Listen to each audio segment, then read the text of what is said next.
Entonces, empezamos el tema de aseguramiento universal en salud. La Organización Mundial de la Salud en el año 2000 hablaba de que los sistemas de salud no solo deben fomentar salud, que era lo que tradicionalmente se había trabajado y hecho, ¿no?, en ver la parte recuperativa, básicamente, ¿no?, fomentar la salud de los ciudadanos, sino que también debía protegerlos frente a costos de enfermedad.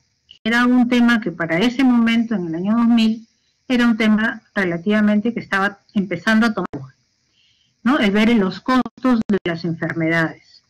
Y decía también la OMS en ese año que los gobiernos deben reducir el regresivo gasto individual en salud y crear sistemas de financiamiento y prepago que reduzcan el riesgo de los ciudadanos, ¿no? Frente a buscar disminución o proteger los costos, un tema importante era reducir el gasto individual en salud.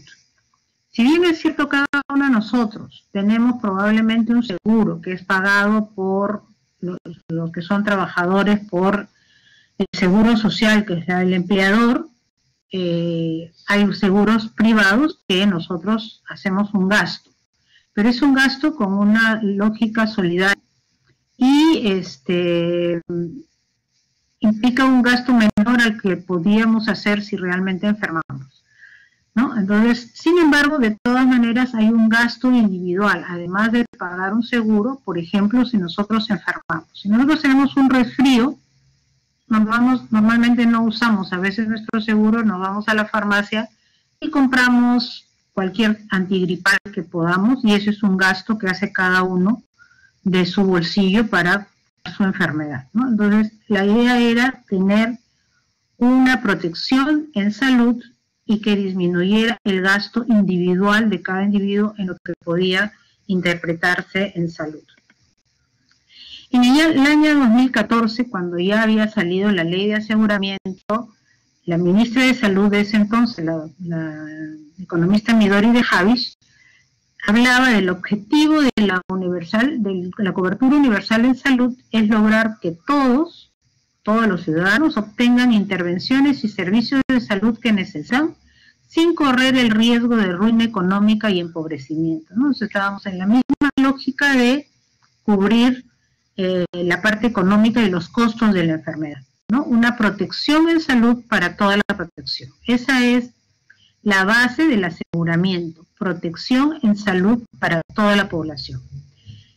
Y lo que se decía y lo que se dice hasta ahora, que es lo que estamos tratando de lograr, es que el nivel y la distribución de la cobertura efectiva de las intervenciones y la protección de los riesgos fueron propuestos como un centro para hacer el seguimiento de estos avances de la cobertura universal en salud. O sea, por un lado, necesitábamos protección en salud para la población.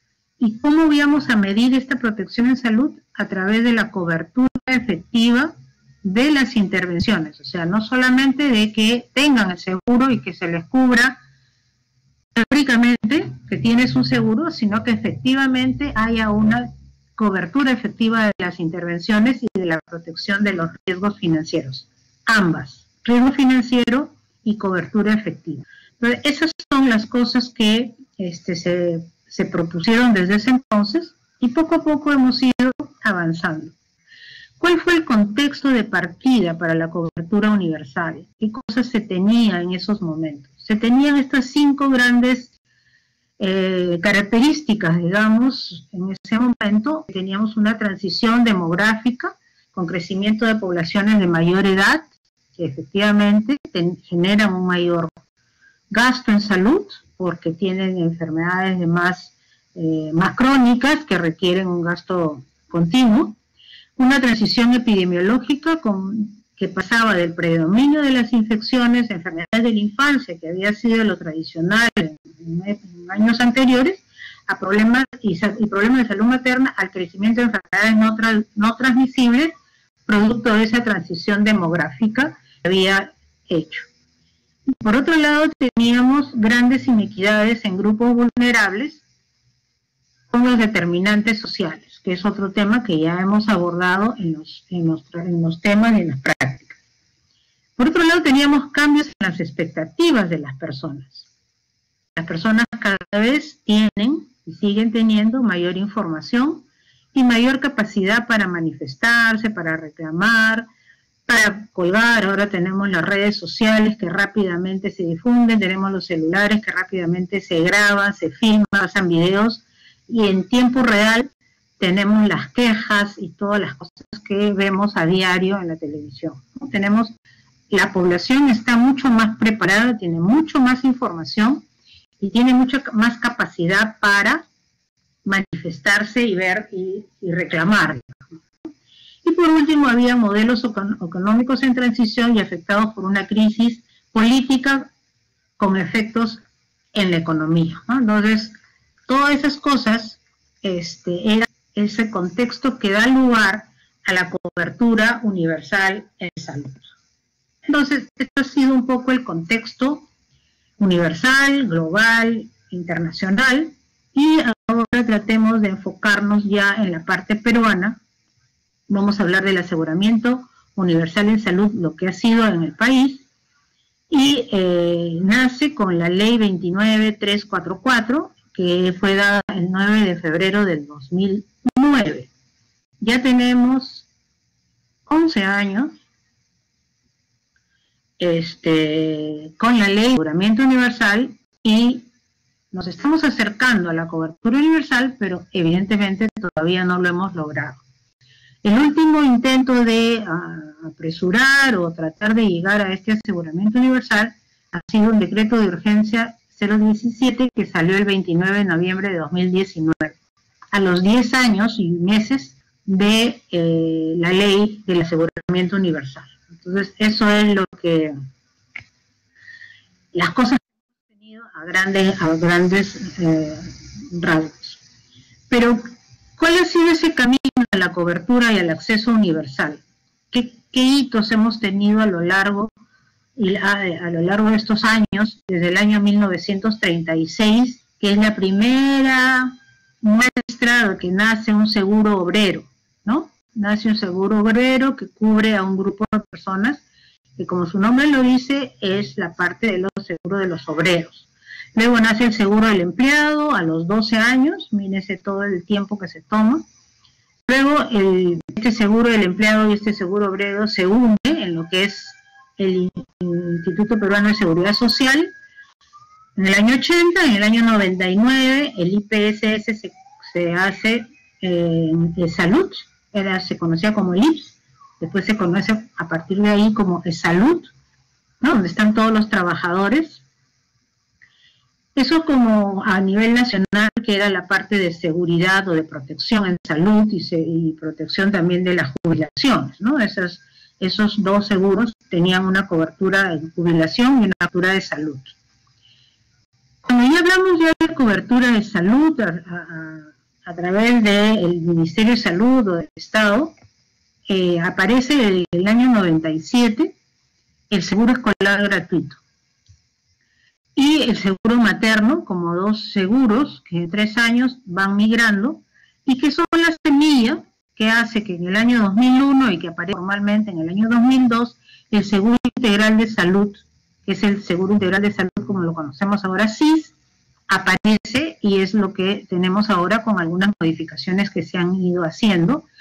Nace como una cobertura para la población pobre y pobre extrema, y entre los años 2001 y 2011 esta cobertura se ha ido incrementando para no solamente los pobres y pobres extremos, sino que se ha ido dando coberturas incrementales, se cubre a las gestantes, se cubre a los menores de 5, a comunidades nativas, a los ronderos, a los bomberos, en fin, ha ido incrementándose el grupo beneficiario de lo que ha sido el seguro integral de salud, pero con un afán de ir camino a la cobertura universal en salud. El año 2009 aparece la ley de aseguramiento y es donde a partir de ahí se incrementan todas estas incorporaciones de grupos vulnerables. Y el 2009, como les dije, sale el decreto de urgencia de la cobertura universal de salud, que es el último que hemos tenido y con lo cual se está trabajando, que vamos a ver algunos avances hasta ahora. Entonces, esa es un poco la historia desde el año 36 hasta la fecha de cómo es que la parte de protección en salud a nivel nacional ha caminado, ¿no?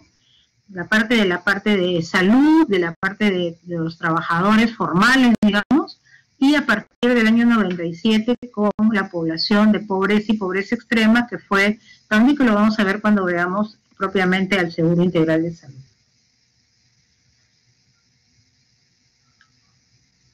¿Qué es el aseguramiento en salud?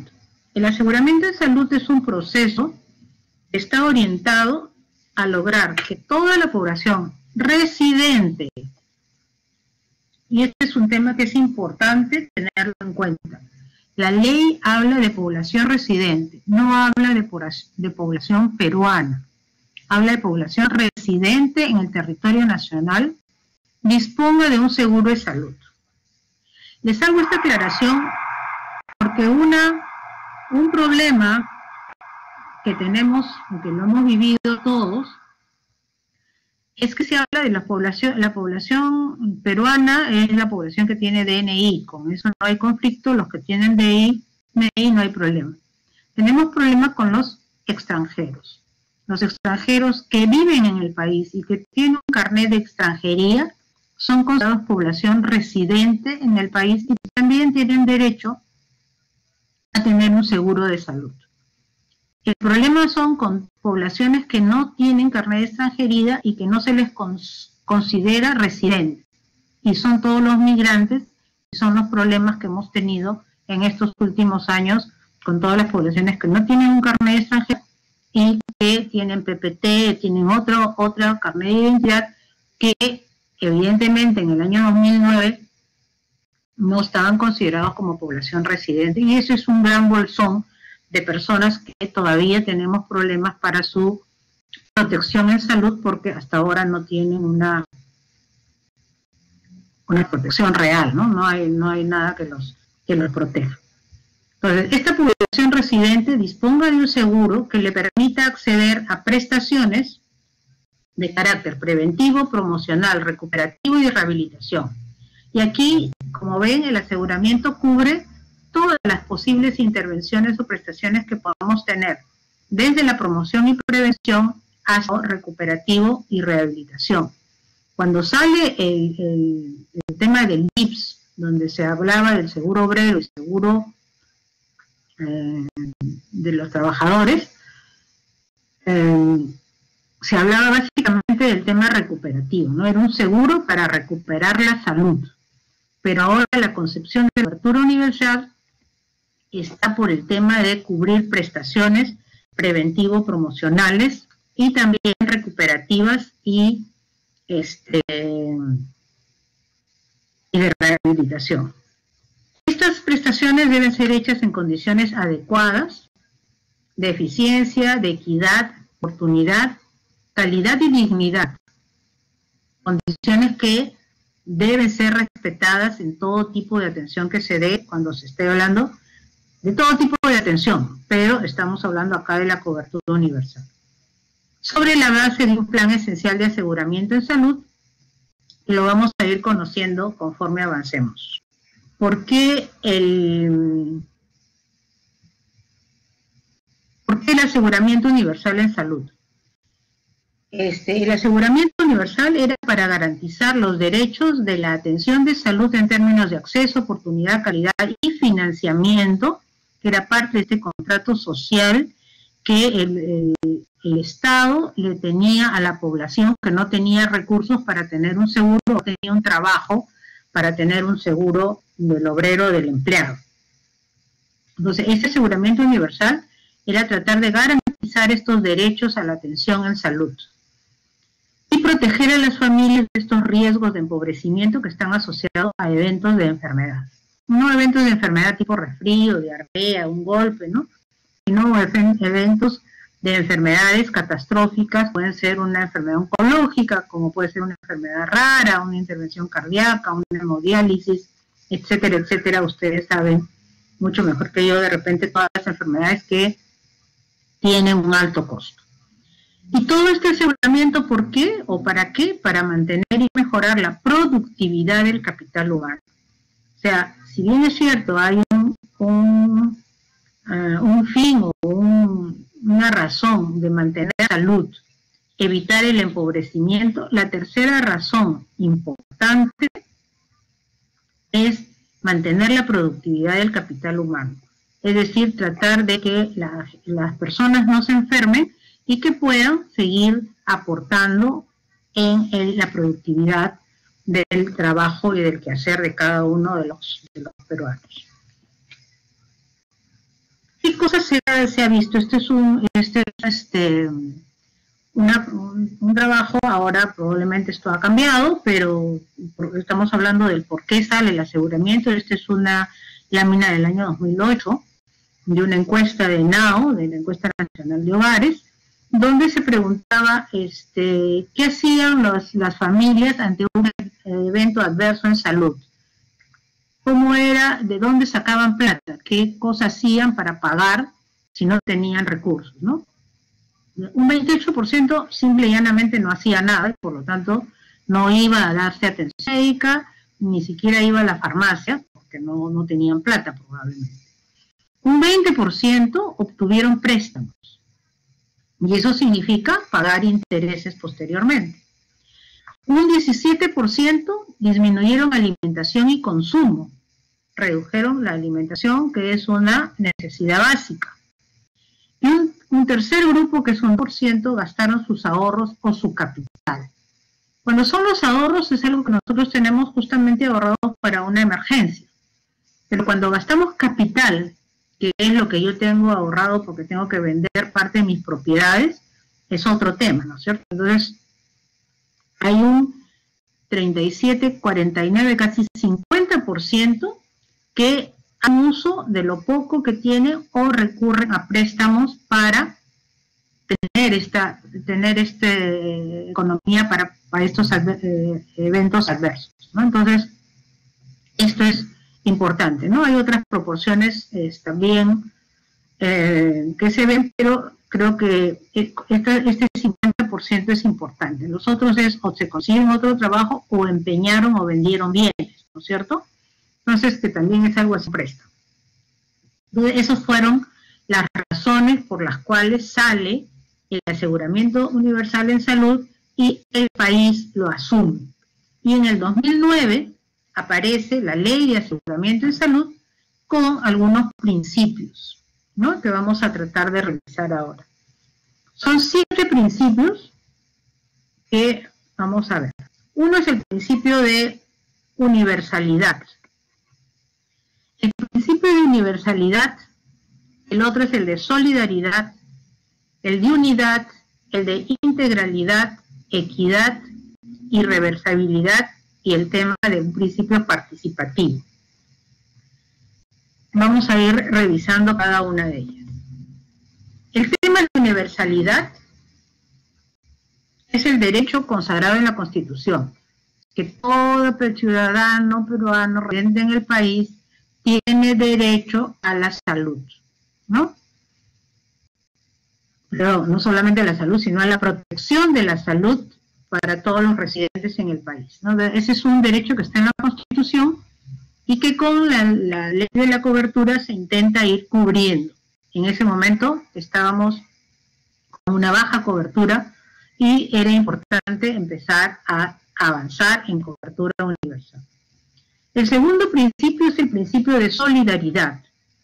Ese es el principio que se basa y que tiene todo seguro, que es un mecanismo de financiamiento de compensación de aportes.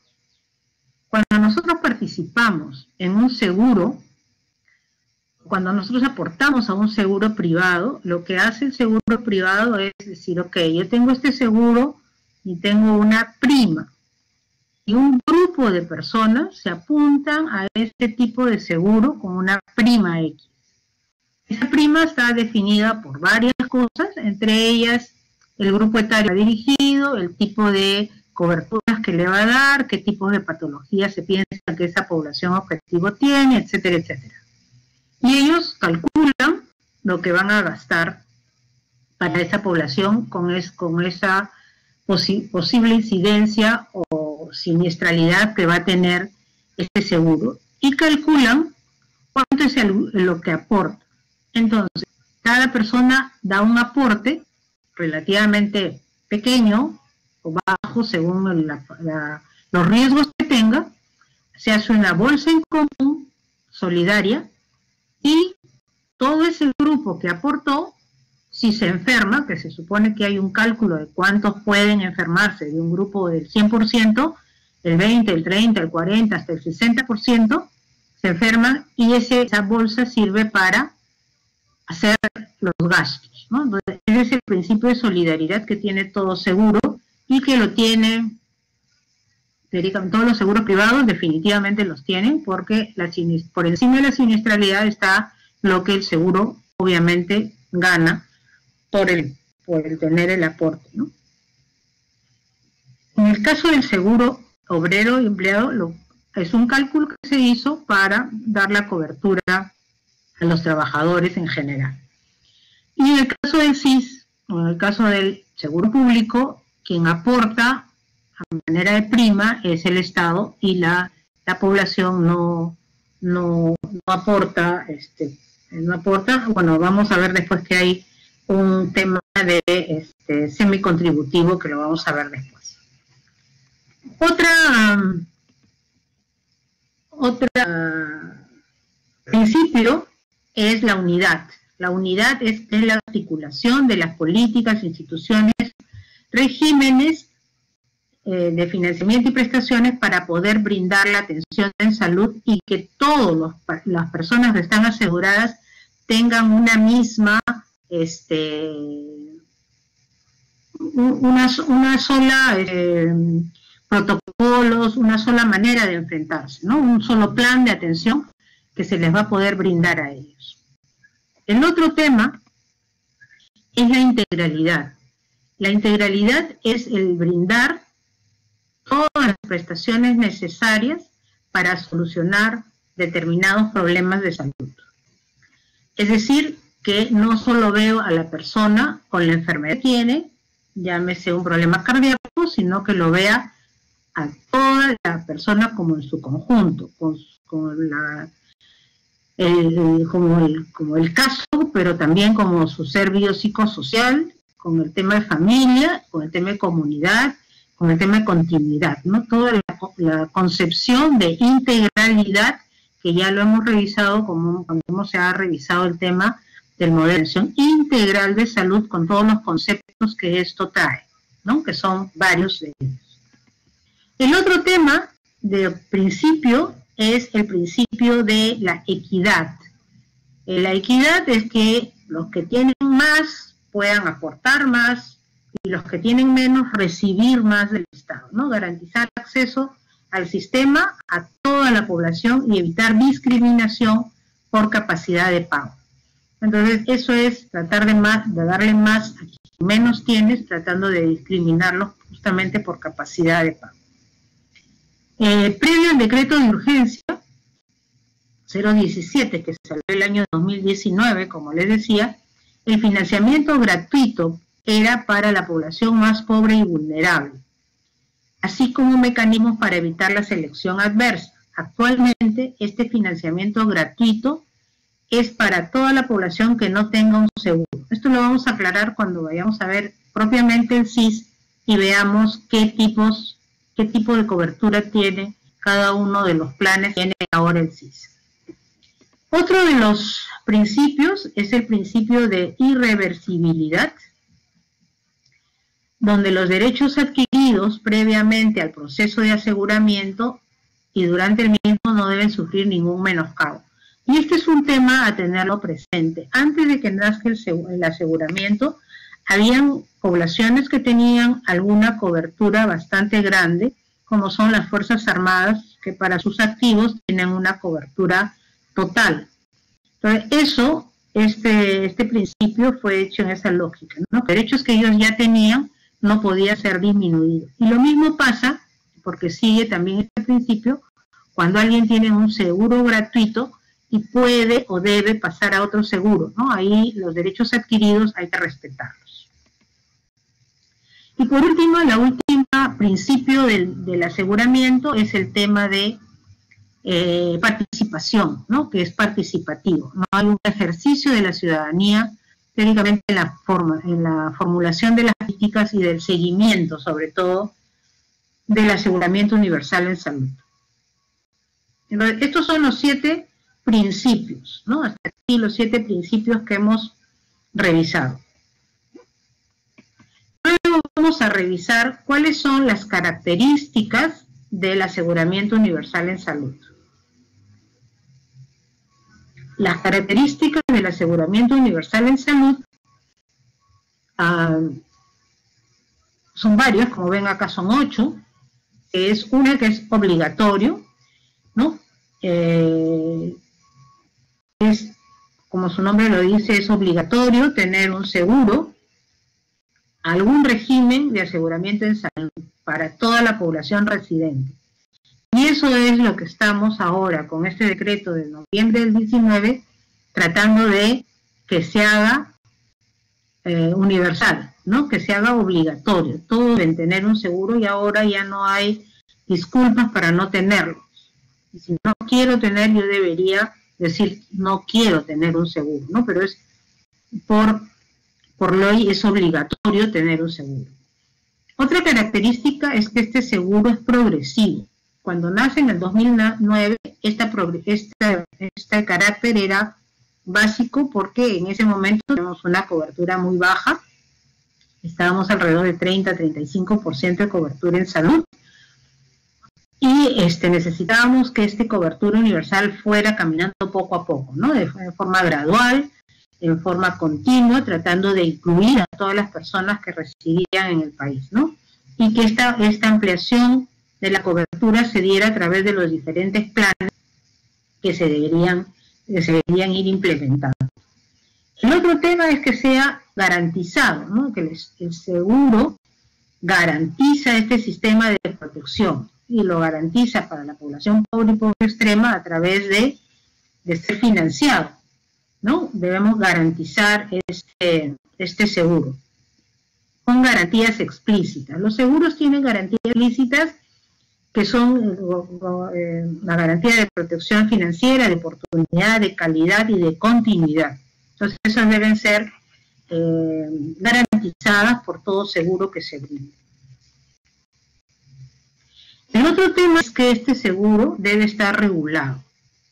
Las reglas que rigen a los diferentes actores, que los vamos a ir viendo ahora, deben estar rigiendo a todos, ¿no? O sea, es unas solas normas que deben regir a todos los tipos de seguros.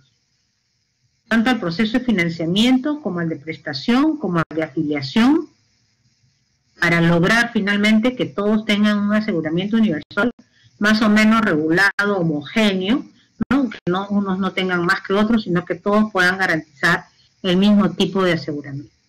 El otro tema es que es descentralizado, es que no solamente está en Lima, sino que está a nivel de todo el país, a nivel nacional, regional y local. La otra característica es que es portable. Si yo tengo el seguro, a mí ese seguro me acompaña a donde voy, y el seguro debe ver la forma de garantizar atención en todo el territorio nacional. Es transparente porque es un mecanismo los mecanismos de gestión deben asegurar la rendición de cuentas, ¿no? Entonces ahora el portal de transparencia que tiene cada institución en general debe rendir cuentas de todas las cosas que hacen, de todos los gastos que se hacen, y eso debe estar colgado en la página web de cada institución. O sea, la rendición de cuentas es un tema muy importante. Y por último, tiene que ser sostenible. Esa es una política de Estado que debe ser financiado con garantía de la permanencia en el tiempo. Así que todo eso debemos trabajarlo todos y ver que esto sea financiado. Vamos a ver después de ver los presupuestos. Hemos visto entonces los principios del aseguramiento, hemos visto las características que tiene el tener un seguro, y veamos ahora las instancias o los agentes que están vinculados al aseguramiento. Son solo 3 agentes, 3 grandes agentes, donde están puestos todos los que participan en esa lógica de seguro. Por un lado tenemos al órgano rector, que obviamente es el Ministerio de Salud, establece de manera descentralizada, participativa, las normas y las políticas relacionadas a todas las prestaciones que se dan y propiamente al fortalecimiento del aseguramiento universal en salud. Hay una dirección en el Ministerio que habla del aseguramiento universal. Es más, uno de los viceministerios del Ministerio es el Viceministerio de Prestaciones y Aseguramiento en Salud. Ve todo la parte normativa del tema de aseguramiento en salud. El segundo agente del aseguramiento son las instituciones administradoras de fondos. Estas pueden ser públicas, pueden ser privadas, pueden ser mixtas, que estén creadas o por crearse, ahí entran todos, y son las encargadas de administrar todos los fondos destinados al financiamiento de las prestaciones de salud o ofrecer coberturas de riesgos a sus aseguradas, a su población en riesgo, ¿no? Entonces, estas instituciones son las que reciben los fondos y son las que ven cómo los administran para garantizar que esos asegurados puedan luego tener la prestación. ¿Qué instituciones prestadoras de fondos conocemos? La más grande aseguradora es la aseguradora pública del Seguro Integral de Salud. Luego tenemos el Seguro Social, es Salud. Tenemos las sanidades, las Fuerzas Armadas, que ellos tienen un sistema tipo de autoseguro. La sanidad de la policía. Las entidades prestadoras, que recaudan fondos para luego garantizar la atención. Las compañías de seguros. Las entidades de salud que ofrecen servicios prepagados. Hay muchas clínicas que ofrecen servicios, ¿no? Oncosalud es una entidad de salud que ofrece servicios prepagados. Uno se inscribe y tiene servicios para parte oncológico. Hay clínicas materno-infantiles que tienen seguros para el parto y la primera atención de los 28 días del recién nacido. En fin, hay muchas entidades que están ofreciendo seguros, clínicas que ofrecen diferentes tipos de seguros con su propia clínica, ¿no? Los autoseguros y fondos de salud que generalmente están en las Fuerzas Armadas y cualquier otra modalidad de aseguramiento que puedan manejarse a través de instituciones que administren los fondos de salud. Luego, las instituciones administradoras y del ente rector, tenemos las instituciones que prestan servicios de salud y que generalmente van a tener alguna ligazón con las administradoras. Una administra el fondo y la otra da las prestaciones de salud. Estas instituciones prestadoras son conjuntos o establecimientos públicos, privados o mixtos que están, ojo, categorizados y acreditados. Ojo con esto porque es parte de las normas y yo debo garantizar que las prestaciones que se dan en el seguro que yo tome deben estar brindados en establecimientos categorizados y acreditados. No, tenemos muchos establecimientos de salud que no están acreditados y donde se brindan fraudulentamente atenciones de salud que después tienen muchos problemas, ¿no? Hay mucho de cirugía estética, en este tipo hay muchas instituciones que no están categorizados, que no están acreditados y reconocidos y con personal competente, ¿no? La autoridad de salud tiene que haberlos categorizado, acreditados, y esto lo hace la Superintendencia Nacional, que estén autorizados para brindar servicios de salud de calidad.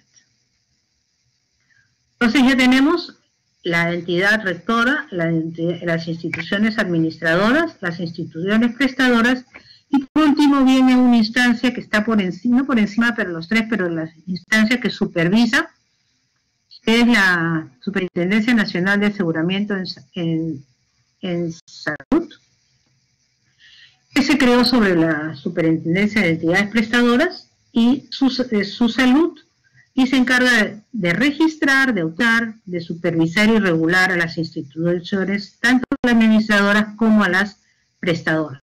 Esta instancia es la que por un lado la registra, autoriza, pero por otro lado la supervisa y la regula.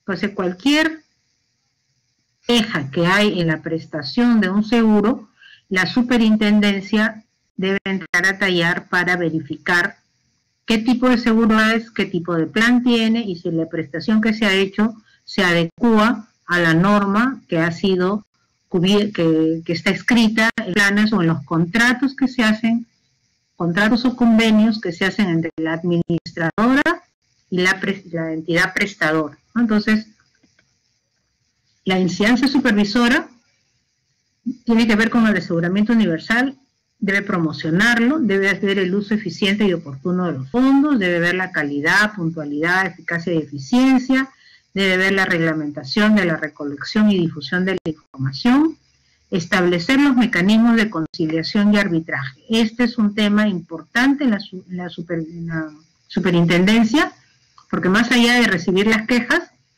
tiene mecanismos de conciliación y arbitraje frente a algún problema que exista y que no pueda ser solucionado de la mejor forma, se va a una entidad de conciliación y de arbitraje en la superintendencia entre la entidad administradora y la prestadora con el paciente, con el asegurado.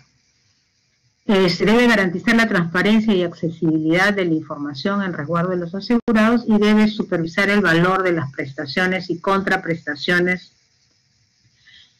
interinstitucionales en el intercambio de servicios y proteger los intereses de los asegurados, ¿no? Todo esto es lo que esta instancia supervisora debe trabajar, ¿no? Entonces, hasta aquí hemos revisado todas las características, todas las agentes que participan en el aseguramiento y todos los principios del aseguramiento como gran marco. Veamos ahora qué cosa es ya propiamente el aseguramiento. Y para eso necesitamos definir varias cosas. Necesitamos definir qué es una condición asegurable. La condición asegurable es justamente qué cosa es lo que nos va a beneficiar con el seguro. Y a esa que se beneficia es esa condición asegurable que es el estado de salud que buscamos mantener para el caso de prevención y promoción o recuperar en caso de población enferma. Todas ellas, tanto el estado de salud para mantener como recuperar la población enferma, son susceptibles de ser financiados mediante esquemas de aseguramiento, ¿no? Entonces, esta es el que brinda estos seguros, ¿no? Tenemos las instancias que aseguran fondos, las que prestan los servicios, pero el qué, cuál es lo que liga entre uno y otro es esta condición asegurable, ¿no? ¿Cuáles son las cosas que se tratan de recuperar?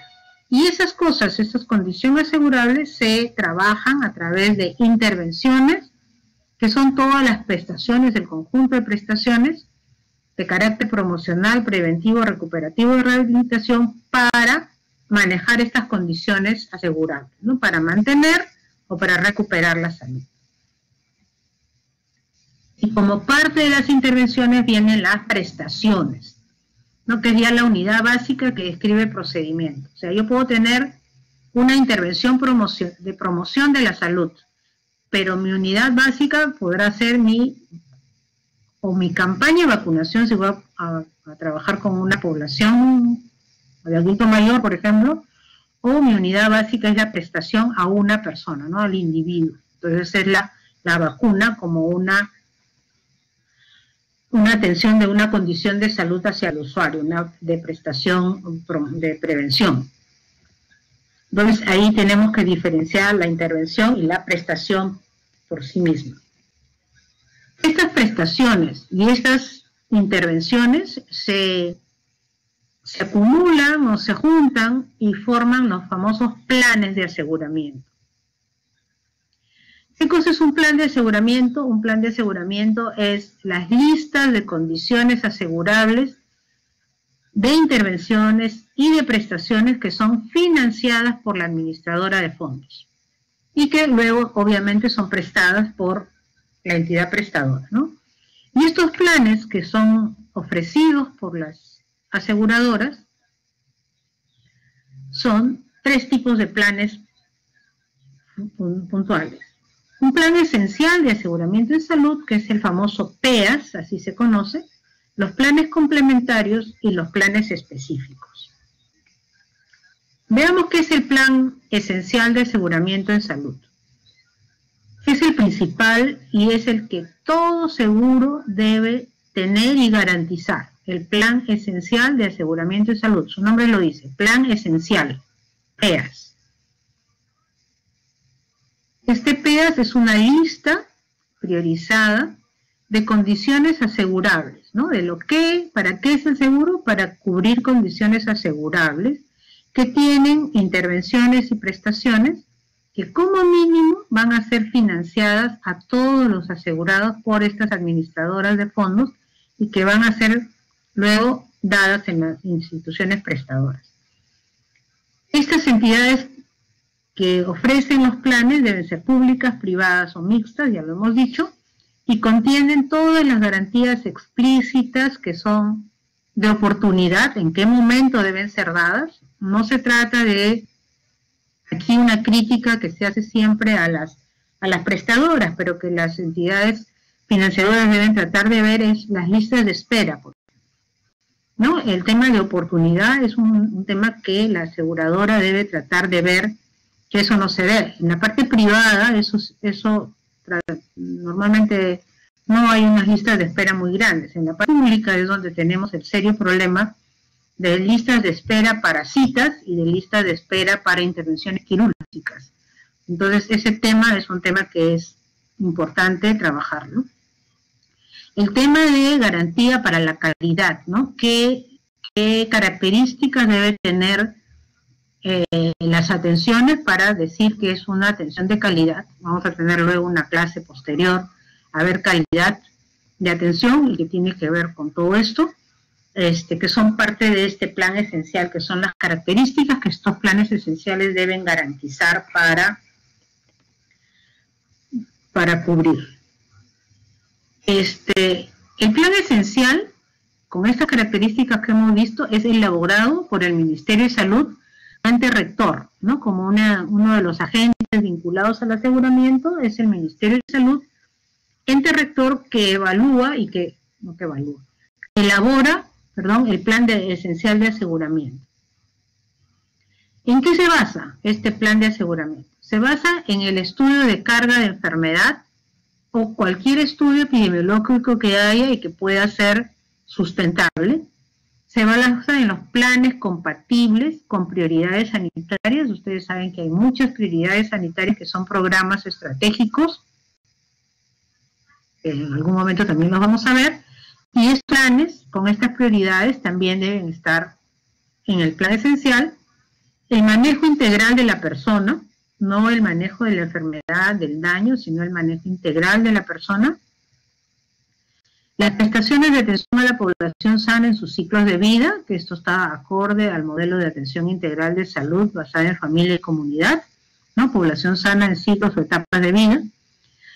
Todos los análisis de diagnósticos y procedimientos contenidos en los planes que existan, todos los procedimientos basados en evidencias y análisis costo-efectivas, y esto es un tema importante mencionar, porque todo lo que está incluido en el plan esencial de aseguramiento y todo lo que pueda ir incluyéndose en los planes para ser cubiertos por los seguros deben ser procedimientos efectivos basados en evidencias. Y a nivel del Ministerio y a nivel nacional tenemos hay varias entidades que ahorita se está haciendo un esfuerzo para unirlas. Es en el caso del Ministerio el INS, y en el caso de salud, se me fue el nombre, es una red que ve las evidencias de tecnología sanitaria, ¿no? Entonces, esa verificación de tecnología sanitaria, que es ver que haya una estadísticamente comprobada, científica y estadísticamente comprobada las evidencias de un nuevo medicamento, de un nuevo procedimiento. Eso debe ser un procedimiento efectivo y basado en evidencias, y eso lo certifica, en el caso del Ministerio, el INS, y en el caso de salud, hay una entidad que ve efectivamente tecnología sanitaria en INAIR en este momento. Y el plan esencial también tiene que ver la capacidad de oferta del sistema de salud, y este es un tema harto difícil que lo hemos evidenciado ahora en esta pandemia del COVID-19, ¿no? La capacidad de oferta del sistema. Entonces, el PEAS incluye 140 condiciones asegurables. Condiciones a sanar, embarazo, parto y puerperio es una condición asegurable, ¿no? Pero el embarazo, parto y puerperio pues tiene un montón de prestaciones y de procedimientos. Entonces ahí hay más de 1.100 tratamientos en todas estas condiciones asegurables, que son las intervenciones y las prestaciones propiamente dicho. Hay 490 procedimientos médicos quirúrgicos y 34 garantías de calidad y oportunidad referidas a las condiciones materno-infantiles, por ejemplo, ¿no? Aquí hay un montón de características que deben cumplir los maternos, en fin, ahí hay unas normas que hay que cumplirlas, ¿no? Entonces, el PEAS define todas estas condiciones asegurables, por un lado, todos los tratamientos, procedimientos y las garantías de calidad. Se dice que el PEAS debe cubrir el 65% de la carga de enfermedad, que es un estudio epidemiológico, y aproximadamente el 80% de la demanda espontánea de la población, ¿no? Entonces, eso es lo que el PEAS cubre. El último PEAS que tenemos, si mal no recuerdo, es del año 2011 o 2012, y evidentemente a la fecha es un PEAS que ese 65% de carga de enfermedad ya no es tan real a la fecha actual. Entonces, se dice que el PEAS debe ser reformulado cada 2 o 3 años. En este momento, hasta antes que pase la pandemia, he tenido la oportunidad de estar participando en la reformulación del nuevo PEAS, y el PEAS estaba prácticamente listo para salir a fines de marzo, pero lamentablemente con esto de la pandemia se paró todo, no se terminó, y estamos esperando probablemente que empiece ya a cubrirse para actualizar el PEAS que existe con la carga de enfermedad actual actualizada, o sea, un PEAS ya más actual. Pero lo que tenemos aprobado hasta ahora es el de esa época. Veíamos que teníamos un PEAS como uno de los planes de aseguramiento. El segundo tipo de plan de aseguramiento son los planes complementarios.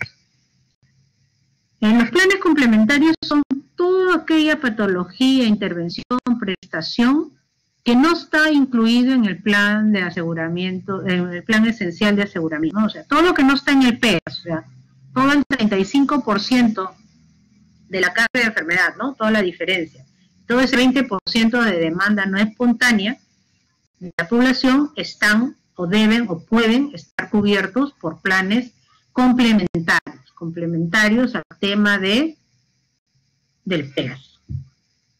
Estos planes complementarios son regulados por la Superintendencia Nacional de Aseguramiento o por su salud, ¿no? Entonces, eso es importante. Y por último, el tercer tipo de planes son planes específicos, ¿no? Que son planes generalmente de las Fuerzas Armadas, que poseen mejor condiciones que el PEAS y que se mantienen vigentes, que estaban desde antes de que salga la cobertura universal, y que entonces los planes específicos son generalmente los que estaban antes de estar vigente el aseguramiento, generalmente son de las Fuerzas Armadas y policiales. Ok, entonces hasta aquí los tipos de planes.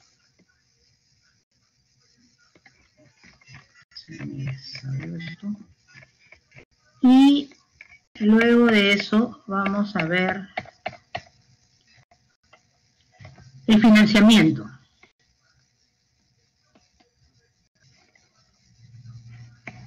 ¿Cómo es que se financia? Ya tenemos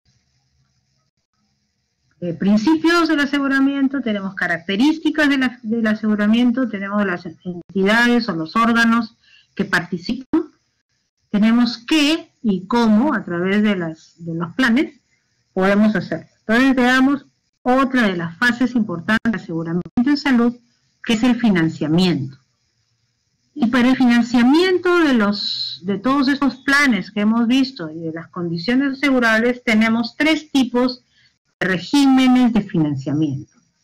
Por un lado, tenemos un régimen contributivo, ¿no? Que es que hay una cotización, un pago, que es a cuenta propia para los seguros privados o es a cuenta del empleador para el seguro de los empleados o de los obreros, ¿no? Entonces, este es un régimen contributivo. Alguien aporta. Si yo estoy en un seguro privado, yo voy a hacer un aporte mensual o anual para mi seguro. Si estoy en salud, el empleador en este caso da la cuota por sus empleados y hay una cotización o pago. Entonces, eso se le conoce como un régimen contributivo. No hay pago. O sea, en el caso del empleado no hay pago de propio trabajador, no hay alguien que financia este caso. En el caso del privado sí, la persona financia su propio seguro privado. Un segundo tema, un segundo régimen es el régimen subsidiado. El régimen subsidiado están afiliados por financiamiento público total, ¿no? Entonces, este es el caso típico del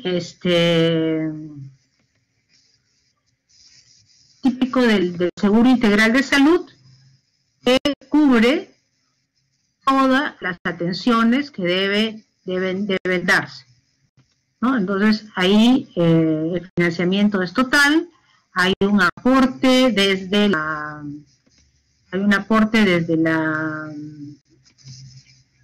el Estado, que financia todas las atenciones de salud de la población vulnerable y de menores recursos.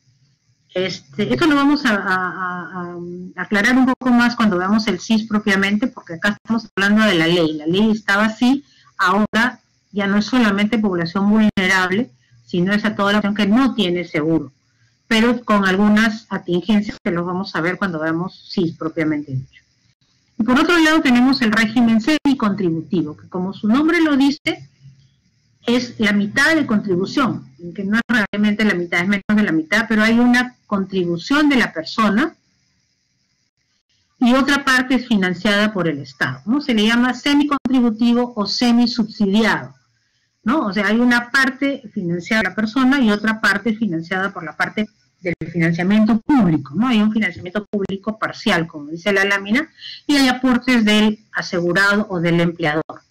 Un aporte del asegurado, hay un SIS independiente que lo paga las personas que quieran asegurarse a esto, y el empleador o las microempresas, que la empresa es la que paga por el empleado, ¿no? Entonces, aquí tenemos varios regímenes que lo vamos a ir reconociendo. Otro tema es la articulación de estas entidades prestadoras, ¿no?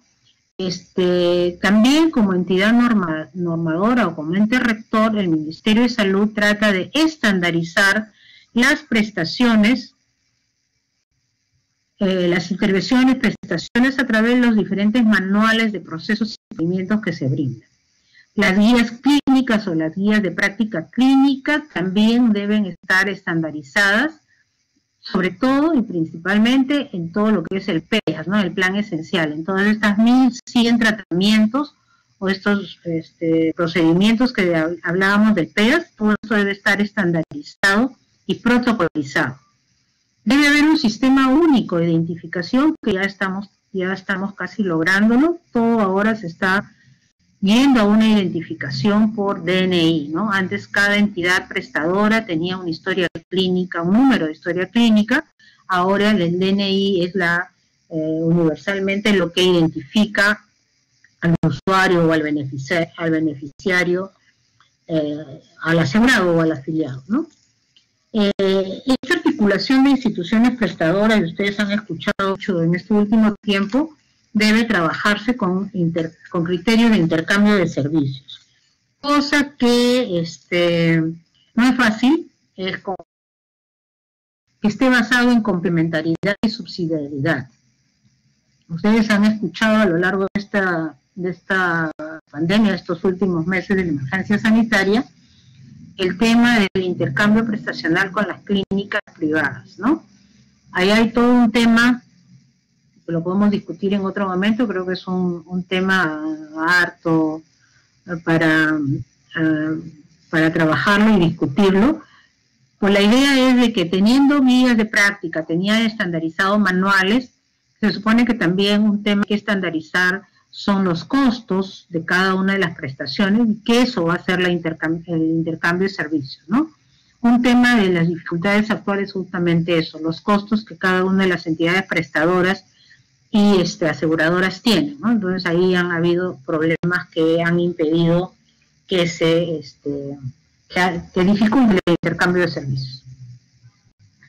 Y los otros temas que también tenían que ver con el intercambio eran los mecanismos de pago, ¿no? Que si está claro en los costos, los mecanismos de pago es lo menor, pero es importante tener costos que puedan garantizar este intercambio prestacional, ¿no? Entonces, todo eso hace que funcione el aseguramiento en salud. Miren, hemos revisado todo lo del aseguramiento en salud, que es importante tenerlo presente para poder tener y saber qué cosa es y a qué cosas tenemos derecho. El aseguramiento en salud, el año pasado, en noviembre del año pasado, sale este decreto de urgencia que, tratando de cerrar la brecha de la población sin cobertura de salud, sin cobertura de seguro en el territorio nacional, porque en ese momento había más o menos un 12% de la población que no tenía un seguro, o sea, había un 88% de población teóricamente asegurada, había un 12% de población no asegurada. A raíz de eso sale este decreto de urgencia 2017 que establece medidas para el cierre de la brecha de población sin cobertura mediante la afiliación de esta población al SIS. Entonces, este decreto de urgencia le brinda o le da la responsabilidad al Seguro Integral de Salud de afiliar a toda esta población que en ese momento estaba afiliada, ¿no? Y posteriormente a eso, en el año del 2019, en noviembre sale eso, y en el 2020, que es el que estamos viviendo, fue declarado al inicio de año como el año de la universalización de la salud. Y ese es un objetivo, ¿no?, que se está tratando de seguir, y que todo residente en el país cuente con un seguro de salud. Cosa no fácil de lograr. He tenido la oportunidad de estar en el seguro integral, yo he tenido a cargo el seguro de este año, y le digo que no es fácil, ¿no? Ahí tenemos varias dificultades, ¿no? Por un lado, hay población de difícil acceso, aún en Lima, pero en comunidades altoandinas y comunidades nativas tenemos serias dificultades para llegar a poblaciones que no son accesibles fácilmente, tanto en la parte geográfica, pero en la parte de ciudadanía. Nosotros hemos logrado llegar a algunas comunidades nativas entre noviembre y noviembre y febrero, de noviembre del 19 hasta febrero de este año, a comunidades nativas en la Amazonía, y encontrábamos mucha población sin DNI, y sin DNI teóricamente era el documento que servía para afiliación, ¿no? Entonces no estaba afiliado el niño, no estaba afiliado los padres, no estaban afiliados los abuelos. Entonces hay una brecha grande en la identidad del ciudadanos a nivel nacional, que es un tema que es importante trabajar. Un tema que creo que es importante mencionar en este momento es que la cobertura universal de salud no solo se basa en tener a una población asegurada. sea, yo puedo ir y barrer el Perú y darle seguro a todo el mundo. Es un poco lo que se ha hecho, ¿no? Es ampliar la capacidad de asegurar y de darle tener afiliados. Sin embargo, eso no es todo. Y aquí es una representación, simplemente, pero es una representación que quiere decirnos que solamente el Seguro Integral de Salud, que está acá como un arbolito, no va a cumplir la posibilidad de asegurar y de dar cobertura universal. Porque como manifestaba la ministra Yedel Javish desde el principio, la cobertura universal no es solamente tener afiliado, no solamente decir, ya, ok, te afilio y tú tienes cobertura, donde te va a cubrir todo, sino que eso se basa en que tengamos todos unos cimientos, como dice aquí, de los derechos humanos, que podamos trabajar en inversiones. Qué mejor ejemplo el COVID de haber desenmascarado lo poco de inversiones físicas que tenemos, ¿no? Pocos establecimientos, poca inversión en medicamentos, no teníamos medicamentos suficientes, entonces hay que hacer inversiones en infraestructura, en equipamiento, todo es importante. Otro aspecto que nos ha desvestido el COVID es el tema de la escasez de recursos humanos. Entonces es un tema que también tiene que trabajarse paralelo a la afiliación. El tema del trabajo de gestión, ¿no? El trabajo de tener información en salud, un sistema único de información en salud. El trabajo del SIS, de cobertura universal, el tema de telesalud, ¿no? Que ha sido muy útil en esta época de pandemia, de poder no tener el tema de la consulta presencial, sino tener la posibilidad de hacer teleconsulta, teleorientación, teleconsejería, etcétera.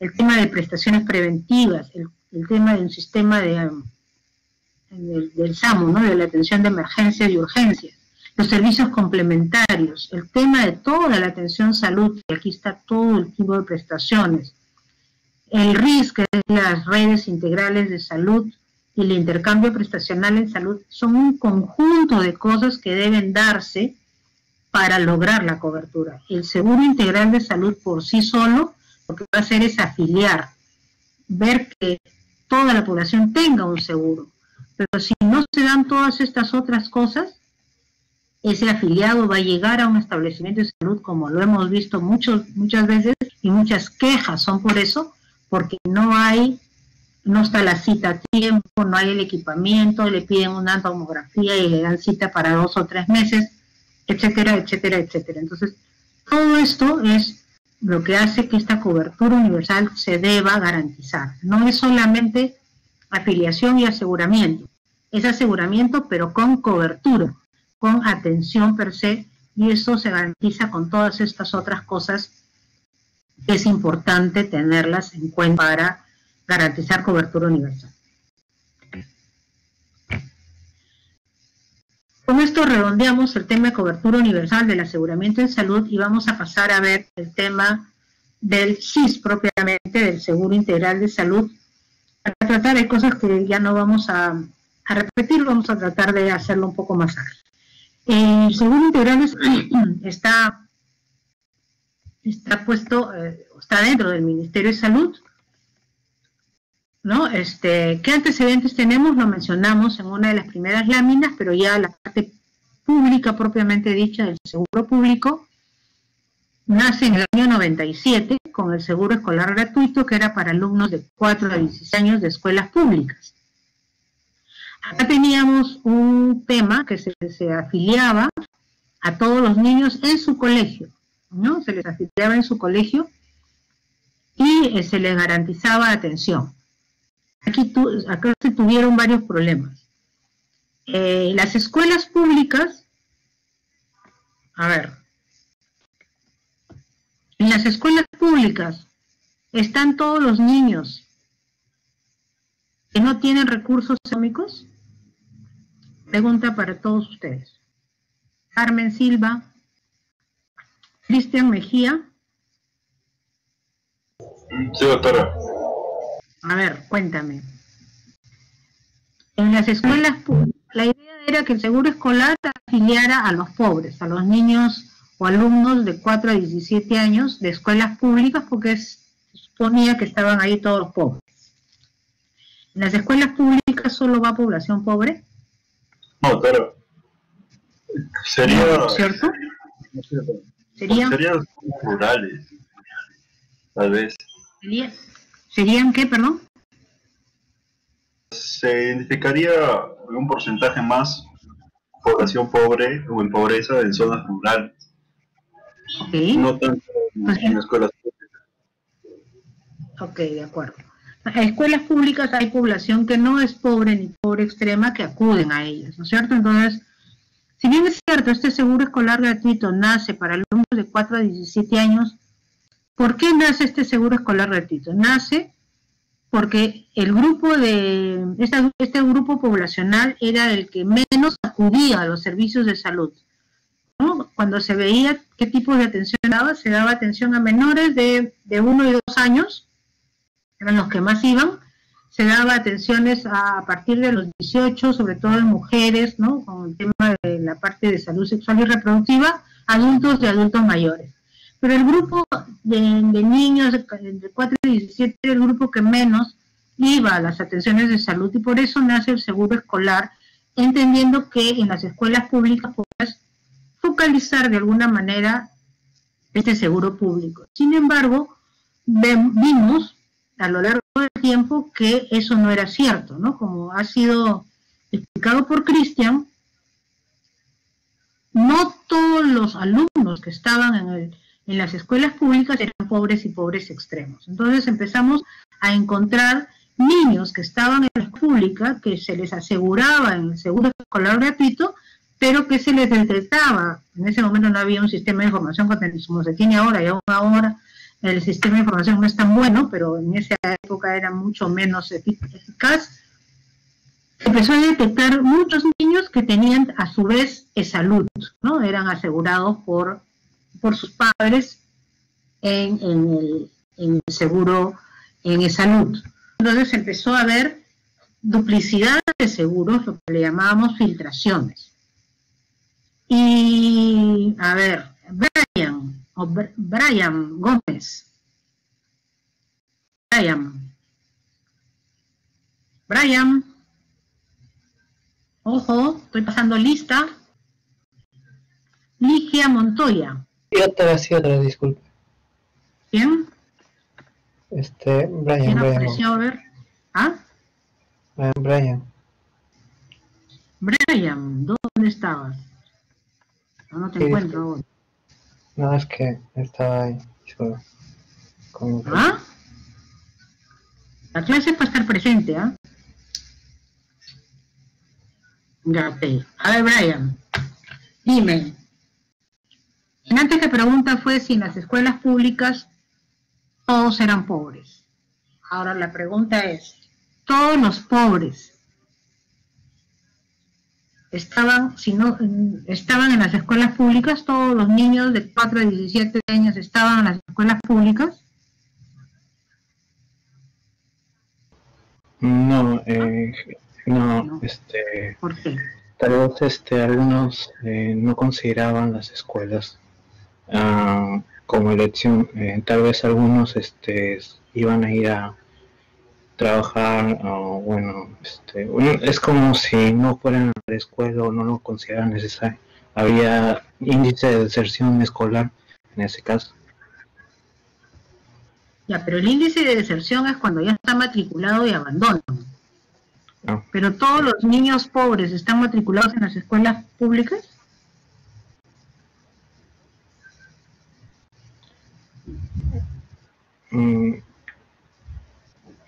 No sería una totalidad en sí. No, ¿no es cierto? O sea, no todos los pobres llegan a matricularse a una escuela pública.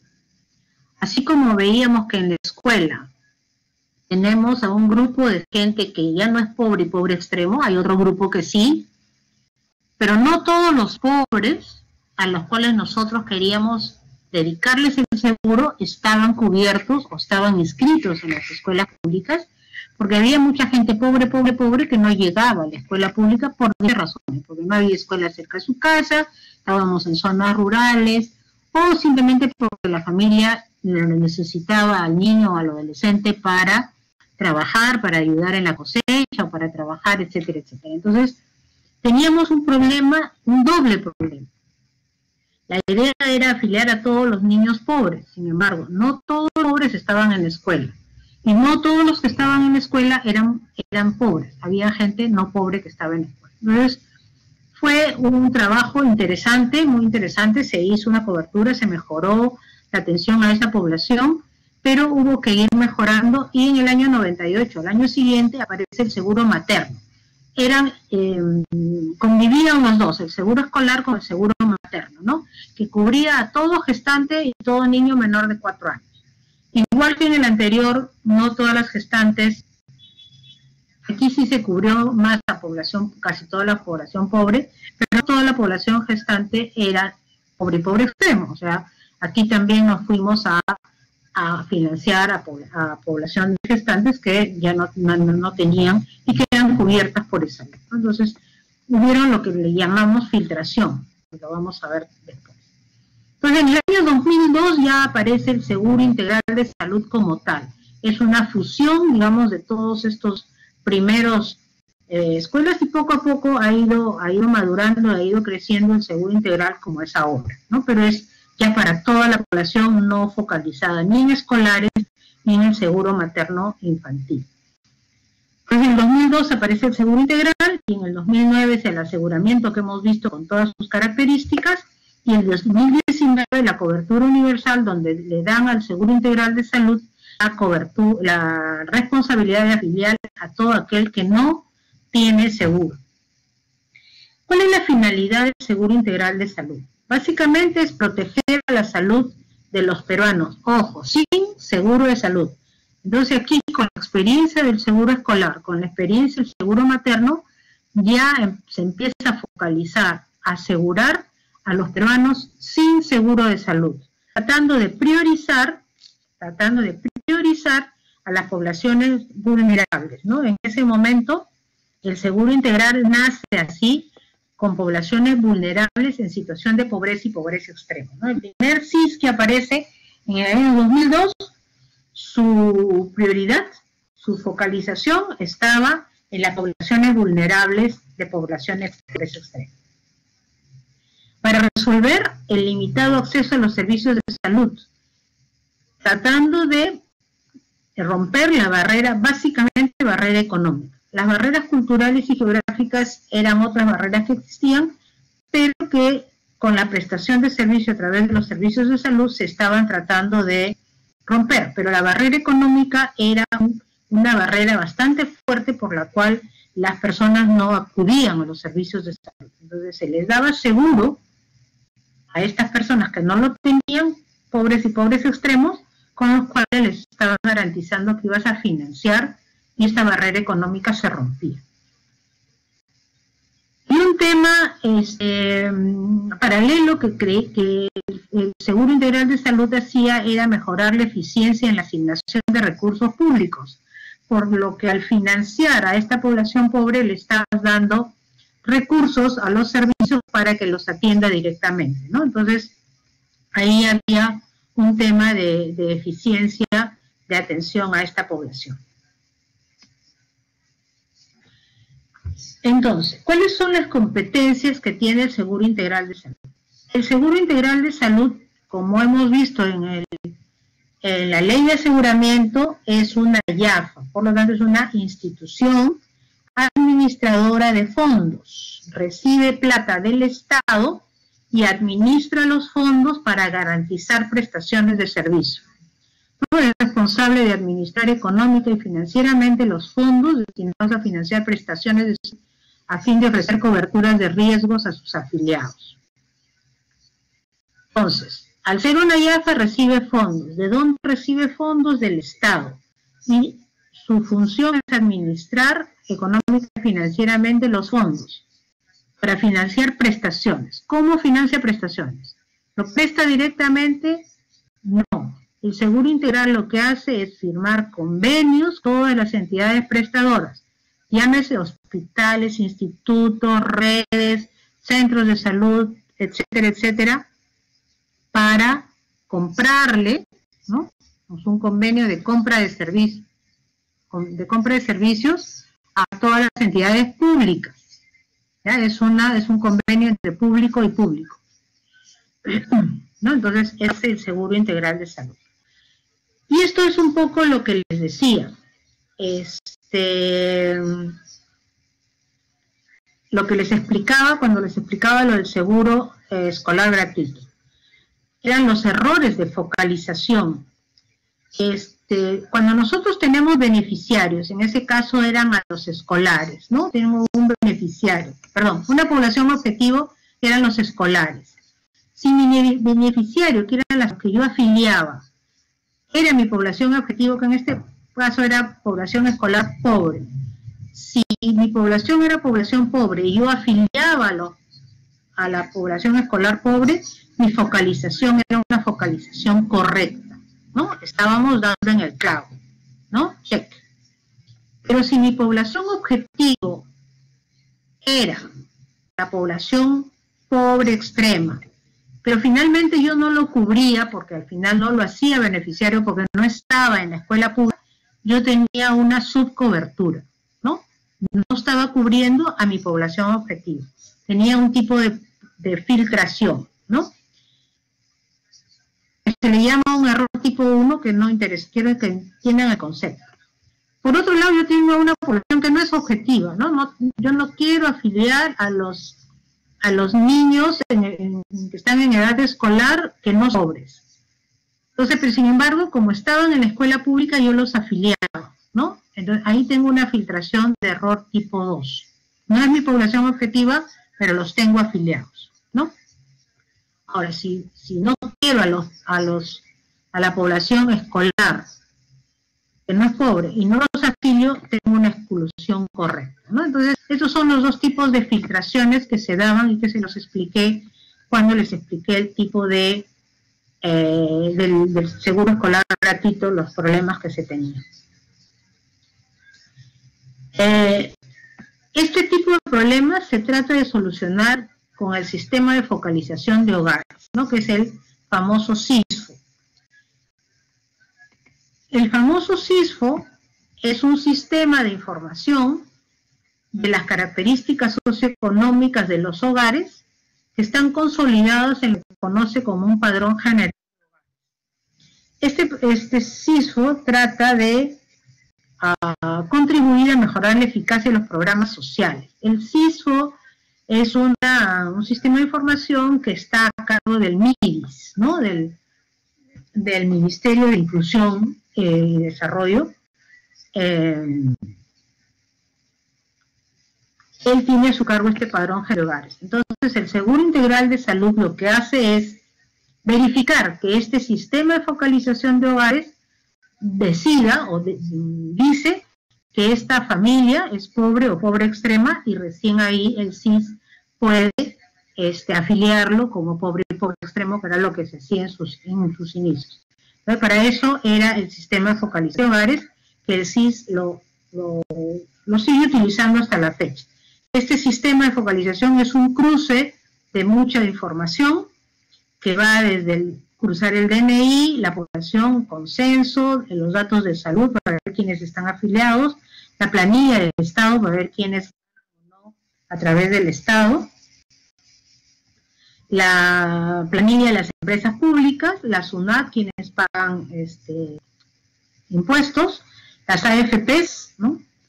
La superintendencia de prestadoras y la superintendencia de BAC y seguros, ¿no? Entonces, todo este cruce de información se forma este sistema de focalización de hogares que nos permite identificar a los registros de beneficiarios, el SISFO, ¿no? A los pobres y pobres extremos. Entonces, a través de este sistema es que nosotros podemos identificar a los pobres y pobres extremos.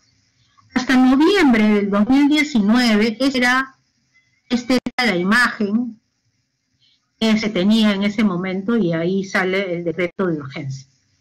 teníamos una población cubierta de más o menos 87%, 87% que es todo esto azul a todo verde, y teníamos una brecha de no cobertura del seguro de un 12.53%, que era un aprox redondeado de 4 millones de personas que les faltaba el seguro, algún seguro, ¿no? Cobertura con algún seguro. El 55% estaba cubierto por el SIS en ese momento, Salud tenía un aproximado 30% y las Fuerzas Armadas, digamos, un 2%. La brecha era aproximadamente un 12.5% aproximadamente, quedan 3.900.000, casi 4 millones, que pero se publicitó en el momento que sale el decreto de urgencia que eran los 4 millones de población que faltaba asegurar, ¿no? Y sobre eso es que aparece el decreto de urgencia y a partir de ahí se empieza a trabajar,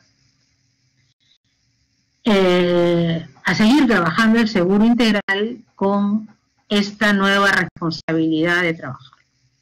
Entonces, ¿qué tipos de seguro tenemos en el SIS a la fecha? Vamos a ver, son en total 5 tipos de seguros que el Seguro Integral de Salud puede brindar. 2 son estos tipos de seguros subsidiados, ¿no? Cuando hemos revisado los regímenes de tipos de seguros, tenemos el SIS, los SIS subsidiados, los contributivos y los semicontributivos, ¿no? El SIS no tiene contributivo puro, eso está en salud. El SIS tiene subsidiados y semicontributivos.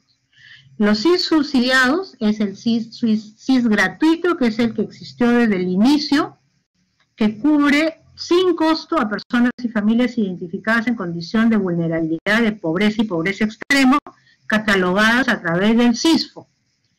Y tiene seguro, en este seguro es que fueron incorporándose las gestantes, las menores de 5 años, los bomberos, las comunidades nativas, los ronderos, en fin, hay como 19 grupos que fueron incorporándose tratando de ampliar cobertura para ampliar el SIS, ¿no? Entonces, ya no era solo población pobre y pobre extrema, sino se le incorporó población vulnerable, ¿no? Que no tuvieran ningún seguro, eso sí era condición para ingresar al SIS gratuito. Este SIS gratuito, como vamos a ver, cubre todo. Luego aparece, en noviembre del año pasado, aparece el SIS para todos. El SIS para todos es el nombre que se le pone al seguro integral, al seguro de salud que se establece por este decreto de urgencia del 19, que garantiza a los asegurados, ojo, aquí hay una primera diferencia, le da una cobertura del PEAS, ¿no? Le da una cobertura solo de plan esencial de aseguramiento en salud. No tiene plan complementario, ojo, y eso va a ser importante y ahora lo vamos a ver. Y luego tenemos los 3 tipos de seguros que son los semi-contributivos, donde alguien más aporta algo. Uno es el SIS independiente.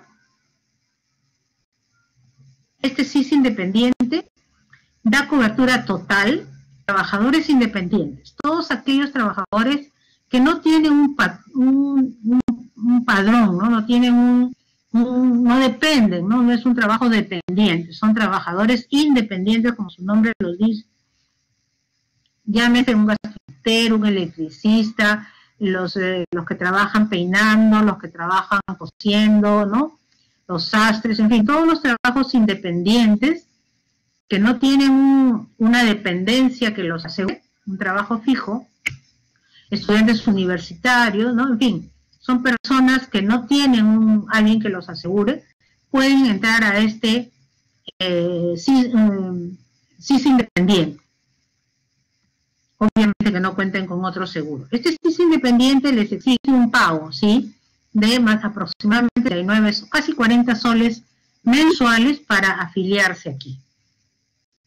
Es un pago mensual que se afilia. El costo es, según edades, el costo más fuerte creo que es cerca de los 70 soles, 69 soles más o menos, mensuales para tercera edad. Es una afiliación por persona. El CIS emprendedor, que es otra de los tipos de CIS, ofrece una cobertura integral a aquellos emprendedores que tributan a un régimen especial del NRUS, ¿no? A la SUNAT. Este es un acuerdo con la SUNAT, que ellos aportan entre 20 y 50 soles, según, eso es un tema ya con la SUNAT, y ese beneficio les alcanza a tener un CIS para él y sus derechohabientes, ¿no? Entonces, esto es un recurso que capta la SUNAT, pero es un pago de más o menos entre 20 y 50 soles como máximo, que se los da el CIS para este CIS emprendedor. Pagan un tipo de impuestos. Y el otro es el CIS emprendedor, el CIS de microempresas, que está dirigido a trabajadores de las microempresas, ¿no? De las MIPES, cuyo aporte es de 15 soles mensuales por trabajador y el beneficio también alcanza a sus derechohabientes, o sea, a la familia, sin costo adicional. Bueno, el trabajador en este caso no realiza ningún aporte, quien aporta es la microempresa, ¿no? Entonces este es uno parecido al seguro del empleado, pero en las microempresas que no tienen aporte al seguro del empleado, a salud. Entonces son los 5 tipos, de seguros. Y aquí está la cobertura, les he puesto en una sola lámina lo que es la cobertura regular, sin emergencia sanitaria, y lo que está cubriendo ahora la emergencia sanitaria. Si no hubiera emergencia sanitaria, el CIS, los 5 tipos cubren el PEAS, porque eso es por ley, deben cubrir todo el PEAS.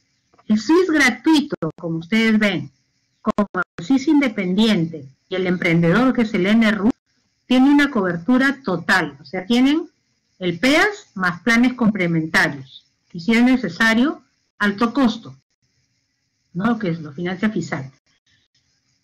Tiene una cobertura total, no deja de atenderse nada, se incluye todo. Solamente el CIS todos no tiene cobertura de plan complementario, como tampoco lo tiene la microempresa, ¿no?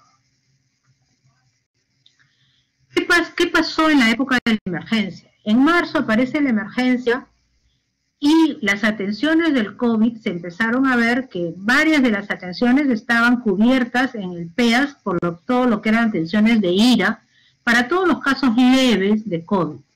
No todos los casos de resfrío, de pequeños problemas respiratorios más o menos simples, podían ser cubiertos por el CIS, por el PEAS, en el plan del CIS para todos. Sin embargo, cuando los pacientes se complicaban en ese 15 o 5% que llegaban a UCI, eso no estaba cubierto por el Seguro Integral de Salud, porque eso estaban en los planes complementarios. Entonces, por la emergencia sanitaria se sacó un decreto de urgencia que el CIS le permitía, para los casos confirmados de pacientes COVID, si les cubría para COVID, les daba toda la cobertura, ¿no? Entonces, para COVID, el Seguro Integral de Salud ha cubierto todo tipo de atención, desde el resfrío simple hasta la UCI y el respirador mecánico y todo el tema de atención que se ha dado, ¿no? Entonces, esa es la cobertura que se ha dado. Ya. ¿Cuáles son los procesos que se dan en el Seguro Integral de Salud? Por un lado se da el proceso de afiliación, que ahora es un proceso bastante sencillo, simple, es con el DNI y con algún documento que certifica a dónde está uno viviendo, ¿no? Certificado, una constancia de pago de luz, algún servicio público. Y el paciente ingresa a ser afiliado. El otro proceso es el proceso de prestación, que es el que se brinda en las entidades prestadoras, que tienen los protocolos, las guías clínicas, que deben ser cubiertos. ¿Y cómo son los mecanismos de pago? Los mecanismos de pago son 2 tipos, básicamente. El mecanismo de pago capitado y el mecanismo por prestación. Los mecanismos capitados se dan a los establecimientos de salud que tienen una población asignada. y se les reconoce según el número de afiliados que tiene esta población, se capita y se les da un monto por cápita a cada uno de los establecimientos de salud para que cubran las atenciones de sus pacientes. En los casos de los hospitales se paga por prestación, o sea, por prestación brindada se paga una tarifa que el SIS ha fijado para cada una de las atenciones, ¿no? Sea por un apéndice, sea por una intervención, por una radiografía, para cada una de las prestaciones hay una tarifa que el SIS reconoce por cada una de las prestaciones, ¿no? Esos son los mecanismos de pago. Y la modalidad de pago, o sea, cómo es que reconocemos esos mecanismos de pago, generalmente se ha hecho de inicio. El Seguro Integral de Salud trabajaba vía reembolso, o sea, la entidad prestadora brindaba el servicio y el SIS la reembolsaba posterior al haber brindado la atención. Sin embargo, eso generó problemas porque los establecimientos de salud no tenían recursos para dar prestaciones que no habían calculado de inicio en su cálculo anual de presupuesto, ¿no? Entonces, se veía que se quedaban y se desfinanciaban los establecimientos de salud. Entonces, más o menos desde el año 97 se empezó a trabajar con presupuestos prospectivos. Entonces, se le da la plata al establecimiento de salud al inicio de año o cada 3 meses al principio para inyectarle recursos para que el establecimiento pueda comprar los medicamentos, los insumos, se equipe, tenga recursos y pueda atender a todos los afiliados que van llegando. Entonces, son dos modalidades que se ven. ¿Qué es el problema en los prospectivos ahora? Es que se les pasa recursos al principio de año, muchas veces llega medio año, llega casi fin de año, y los establecimientos no han gastado los recursos, ¿no? Entonces, esto es un tema de gesto, pero que son problemas que se viven en el día a día. Estos son, vamos a acelerar un poquito, ya estamos sobre la hora, derechos del asegurado. El derecho es a ser informado, a saber de todos sus beneficios, sus estados de salud, su diagnóstico, atenciones de emergencia, traslados, recibir atención de salud de calidad y a decidir libremente, ¿no? También a recibir medicamentos que son cubiertos por el, ya les dije que tienen que tener ETS aprobado, ¿no? Tecnología sanitaria aprobada, conocer la identidad del personal que la atiende, por eso se exige la identidad del personal en los chalecos, la confidencialidad de la historia clínica, aceptar o rechazar participación en docencia, a educación en salud, educación sanitaria, y a presentar consultas, quejas y reclamos, que ahora es un tema de ciudadanía y que no hay mayores conflictos con eso. Respecto al PEA, ya lo hemos dicho al principio, son todos los servicios preventivos y recuperativos que se brindan, que se cubren todo lo que son medicamentos, insumos, exámenes de apoyo diagnóstico, todos los procedimientos, que no hay mayor problema. Se brinda también transporte aéreo o terrestre, cubre hasta 630 soles para trasladar al paciente desde donde esté hasta el hospital, hacia donde necesite llegar. A veces hasta a un hospital regional, pero a veces es llegar hasta Lima. Y también cubre prestación de sepelio, que se cubre hasta 1.000 soles. Esto era hasta antes del COVID. Se pagaba un reembolso, la familia cubría con el sepelio y el SIS le reembolsaba más o menos después de 2 o 3 meses, más o menos 1.000 soles por sepelio, ¿no? Esa era la cubría. Ahora con el COVID, el SIS ha asumido los sepelios. Apenas fallecía el paciente, tenía que ser cremado al inicio y luego cremado o enterrado, y ese pago de sepelio abierto por el SIS, obviamente la cobertura era mucho más de 1.000 soles, llegó hasta 2.500, 3.000 soles cada proceso de entierro en cada uno de los pacientes COVID. ¿Qué exclusiones tiene el Seguro Integral de Salud? Básicamente son 3 exclusiones claras. 1 es cirugía estética o cosmética. 2 es atención fuera del territorio nacional. Esto es para el Seguro Integral de Salud propiamente dicho. Sin embargo, es bueno aclarar que FISAL, que es una parte, un apéndice del CIS, que financia enfermedades de alto costo, tipo cánceres, tipo hemodiálisis, tipo enfermedades raras, sí tiene la posibilidad de atención fuera del territorio nacional, ¿ya? Pero solo es para este tipo de patologías. Pero el CIS en general no puede enviar a pacientes fuera del territorio nacional, salvo que pase a ser coberturado por el FISAL. Y la otra exclusión que es importante tenerlo en cuenta es el SOAT. Se tienen muchos problemas con pacientes CIS que son atropellados y que todo atropello debe ser cubierto por el SOAT que tiene el vehículo. Cuando el SOAT, la cobertura del SOAT, que son más o menos 20.000 soles, se termina, recién al 20.001 sol empieza a ser cubierto por el CIS, ¿no? Pero al principio tiene que ser cubierto por el SOAT, y eso es un tema importante a tenerlo en cuenta. Bueno, este es lo que hemos dicho, los reembolsos y el pago capitado que ya les expliqué, no necesitamos repetir. Y estos ya son datos e informaciones rápidas que vamos a pasar simplemente para que tengan idea. La evolución del CIS, del presupuesto del CIS, hemos empezado, aquí lo he hecho a partir del 2010, empezó con 500 millones de soles, estamos en el 2020 y estamos más o menos alrededor de 1.900 millones, 1.800 y pico millones, no hemos tenido alguna punta de más de 2.000 millones, ¿no? Pero fueron reembolsos de épocas anteriores, pero bueno, el presupuesto actualmente es más o menos alrededor, redondeando 2.000 millones, ¿no? Este año 2020.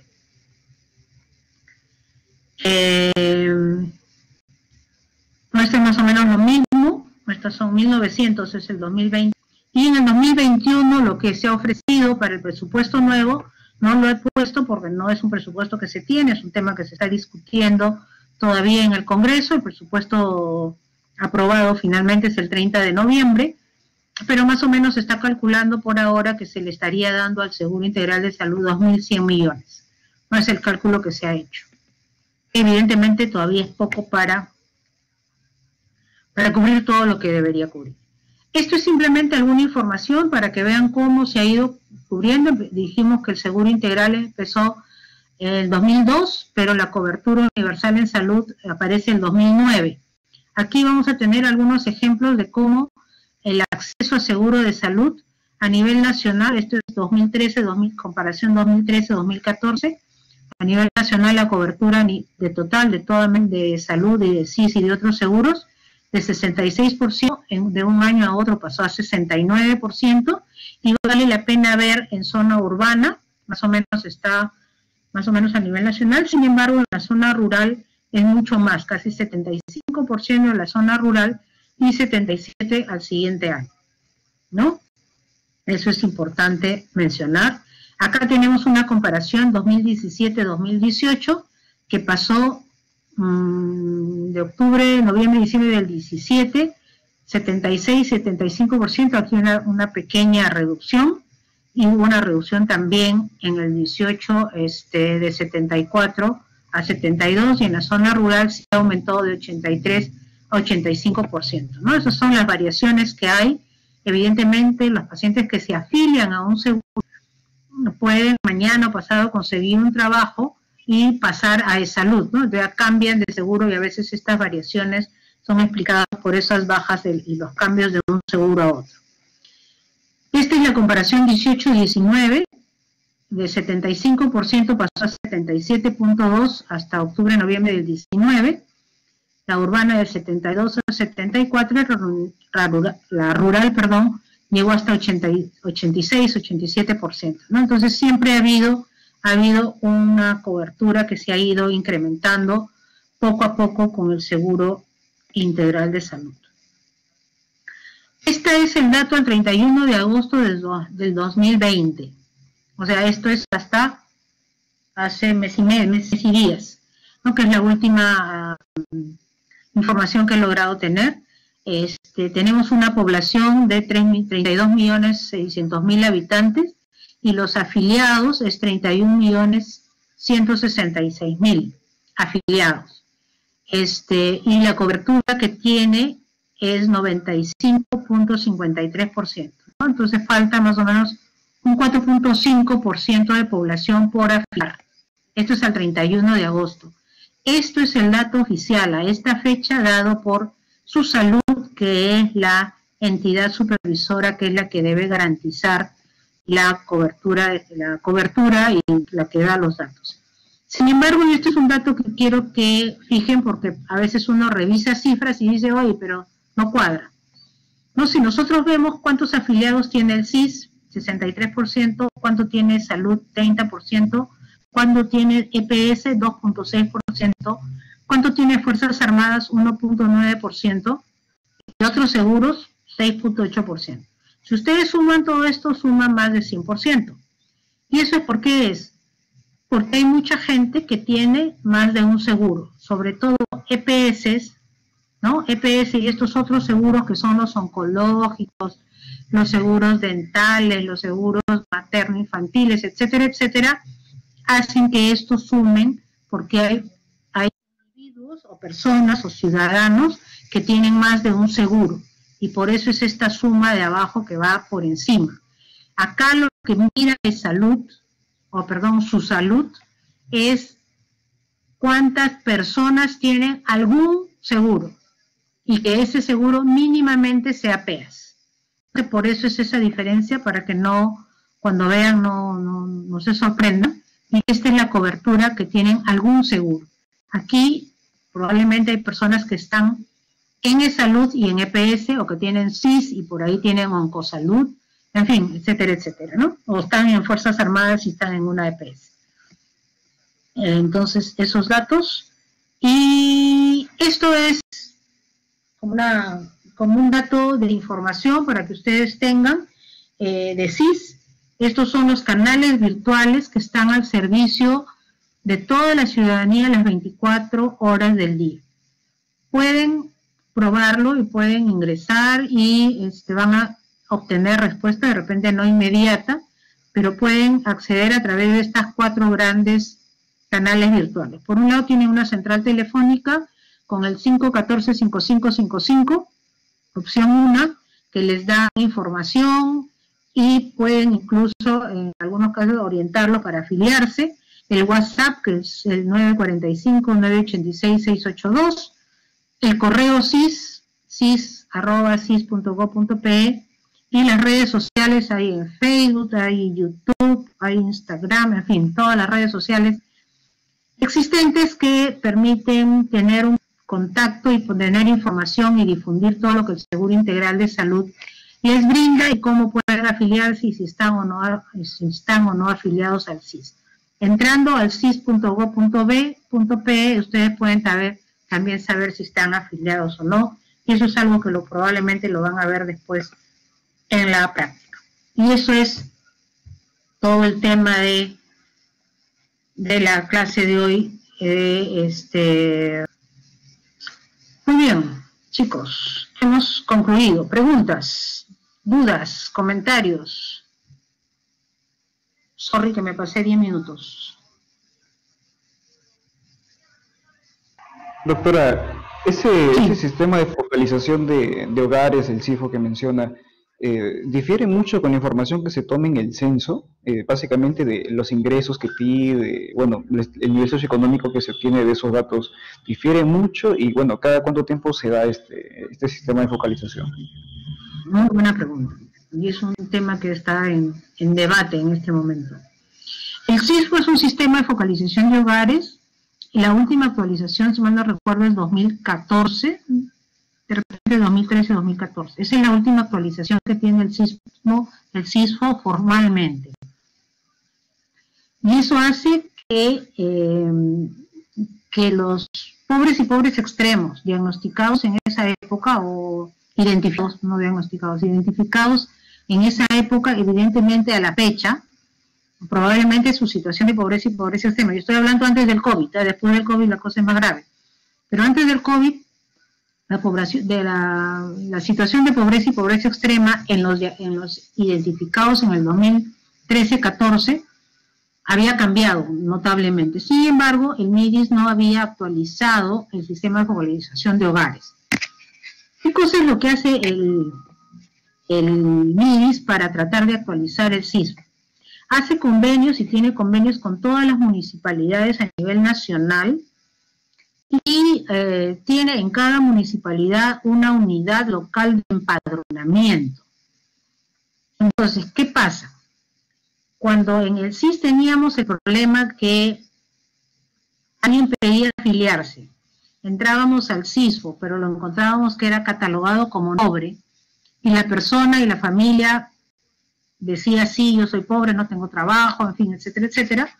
Lo que se pedía era que vayan al municipio donde vivían, y que ese municipio hiciera una visita domiciliaria para certificar, porque se suponía que esa era parte de del convenio que tenían con el MIDIS, y que a través de esa visita actualizaban el sistema de focalización de hogares y nuevamente hacían una actualización de ese sistema de focalización y aparecía que esta familia efectivamente ya ahora en esta época era pobre o se ratificaba que era no pobre, ¿no? Entonces ese es el sistema que ahora se está viendo para la actualización del CISFO.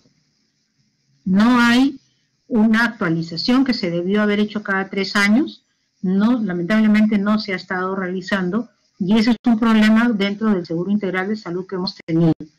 Lo que hizo el MIDES en varias ocasiones ha sido validar, porque supongamos que la validez del CISFO del 14 tenía validez por 3 años, hasta el 17, hasta el 18 tuvo validez, y el 18 tuvimos que pedir una ampliación, decir, ok, el CISFO está con validez hasta el 2018, va a tener validez hasta el diciembre de 2019. Y así sucesivamente se ha ido extendiendo el valor del CISFO. Pero efectivamente hay muchos errores en la clasificación, ¿no?, de los hogares. Pero esa es la situación actual y ese es un tema que, de alguna manera, el asegurar ahora a todas las personas que no tienen seguro, sin, pues, dice el decreto de urgencia, sin importar la clasificación socioeconómica, lo hace que el CIS lo asegure, pero lo asegura con el PEAS, lo asegura el CIS para todos, no le da una cobertura total. Si este paciente tiene un problema de salud y necesita, no sé, una intervención quirúrgica cardíaca, ese PEAS no lo va a cubrir. Ahí lo que se ha estado haciendo en el Seguro Integral es invitarlo, educarlo, informarle para que pueda ver la posibilidad que pueda afiliarse al CIS independiente, ¿no? Y con un pago relativamente módico, pero para mucha gente esos 39 soles mensuales es plata, pasarán al CIS independiente que le da una cobertura total. Pero ese es un tema efectivamente difícil, complicado y que es un tema que se está viendo dentro del CIS y ver cómo solucionar. Ese decreto de urgencia también obligaba a la actualización del PEAS, es lo que le comenté en algún momento de la charla, que yo he participado y hemos estado actualizando ese PEAS. Ya estaba casi terminado, sin embargo la emergencia sanitaria dejó de lado y dejó en stand-by todas esas cosas. Yo imagino que en poco tiempo eso debe estar culminándose y actualizándose ese PEAS, que también es un tema que estaba pendiente de actualización, igual que lo del CISFO. ¿Alguna otra pregunta?